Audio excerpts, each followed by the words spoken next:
World cup 2027க்கு Indian டீமில் MS Dhoni திரும்ப வரதுக்கான சான்சஸ் நாளுக்கு நாள் அதிகமாகிட்டே இருக்குது. அதை பற்றி இந்த வீடியோவில் ஃபுல்லாக பார்க்கலாம். வீடியோ பார்க்குறதுக்கு முன்னாடி எம்எஸ் தோனியை பிடிச்சிருந்தா ஒரு லைக் பண்ணிக்கோங்க. வாங்க வீடியோக்குள்ளே போகலாம். Indian team 50 over world cup 2011 தான் லாஸ்ட் டைம் அடித்தாங்க.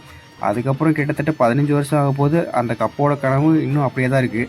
2023 ஃபைனல்ஸ் வரைக்கும் போய் ஆஸ்திரேலியாவோட கப்பை பறி கொடுத்துட்டு வந்து பரிதாபமாக வெளியே வந்தோம். அடுத்து வர வேர்ல்டு கப்பை எப்படியாவது வின் பண்ணணும் அப்படிங்கிற காரணத்தால் டீம் இந்தியாவில் பல மாற்றங்களை பண்ணுற பிசிசிஐ முயற்சி பண்ணிகிட்டு இருக்காங்க.